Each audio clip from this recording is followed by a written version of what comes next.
Okay, now let's get ready to rumble! The Champions League and the Europa League. I had to do it, didn't I? The Champions League and Europa League return this week or next week if you're listening to us early on. And, well, we know, don't we? And we've talked about the new format of the Champions League ad infinitum, Andy. There's going to be more matches. There's going to be a new sort of a league structure to it as well. We know it's going to impact on the domestic season. It will no doubt have an impact on the Europa League as well. Where for you, during the course of the season, do you see the impact being maybe bottlenecked, if I can put it that way? Well, I guess there are two different questions here, aren't there? Because there's the question over how this is going to impact the football schedule from now. And, of course, the fact is that we'll maybe not feel it this side of Christmas to the same extent, at least on paper, because you have the same amount of group games before Christmas, 6. There are two things that need to be absorbed. I think the first thing is the fact that you do have those extra 2 games in the Europa League and in the Champions League in the groups in January. So there's no real break from the Champions League. It'll be the first time that we've had Champions League matches in an open transfer window, which I think is fascinating to see how that's going to work out. But even this side, I think, when you look at the huge games that we're seeing from the off, I think how it affects the immediate demands on the players, because I think we look at some of these games that are early on, and I'm just picking from the first match day. You've got Juventus, PSV, Milan, Liverpool, City, Inter straight away, Monaco, Barcelona, and then before you know it, you're into Leverkusen, Milan, Arsenal, PSG, Benfica, Atleti, Leipzig, Juventus, etc., etc. Villa Bayern. Yeah, Villa Bayern. It's absolutely huge. It's absolutely huge. And you think of those games really from you're laughing. I'm not laughing. It's massive. Like straight from the off. That is a tie that Bayern will think, okay, this is a big one, and not just because of the history and the atmosphere that they're going to face at Villa Park and all that sort of stuff. My sense is that straight away, because of the reformatting, even if they're not playing extra games before Christmas, there'll be the sense of being always on, because you're playing big games a lot of the time. And I think especially if you look at PSG's draw for an example, and secondly, no one knows how many points it's going to take. So regardless of whether we think this will work as a spectacle, and we've spoken plenty about that before on OTC, and I'm sure we'll speak about it again, particularly once we get to the back end of the group stage and we start to get a sense of what it actually was like for this first reconstituted group stage. There are so many unknowns for these teams.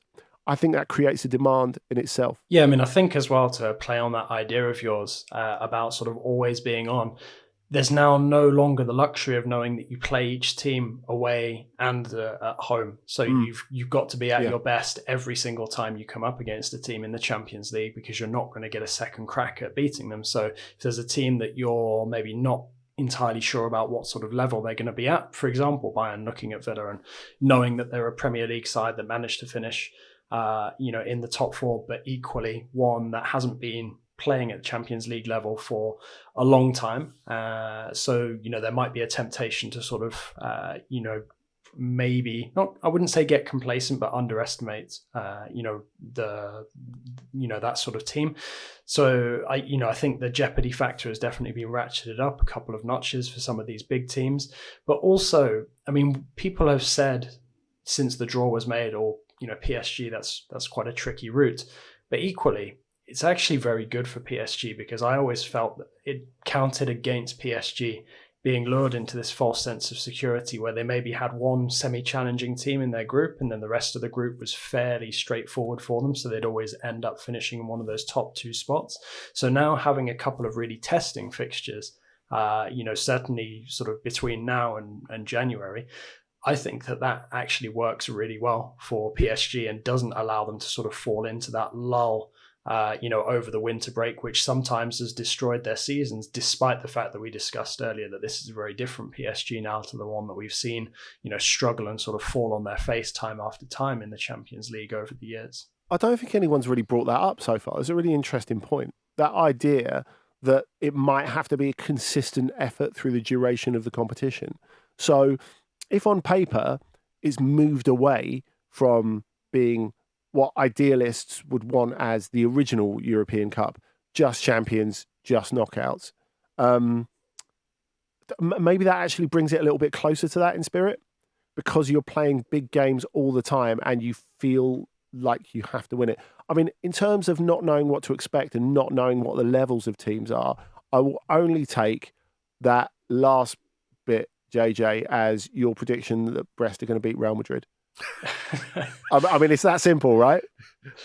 I mean, I wish it was, and I would love, like, to be honest, people have asked me already, what are your predictions? How are PSG going to do? How are Villa going to do? How are all these other Ligue 1 clubs going to do? I have no idea. I have no idea how any of these teams are going to do. I think that it can suit some better than others, but in terms of actually being able to make a prediction on how any of these teams fare in this new format, until we actually see how it plays out, I don't think it's really impossible to predict that it's actually going to be the usual suspects who make it to the knockout phase. Obviously, the expectation is that the majority will get there, but it does feel, and I mentioned it earlier, like that Jeopardy factor is a bit higher now, and the possibility, as well as having the dropping into the Europa League taken away as well. I think that adds a sense that these teams can no longer take those kind of dead rubber matches where it's a given that you'll be picking up 3 points or 3 to 6 points, depending on who the opponent is.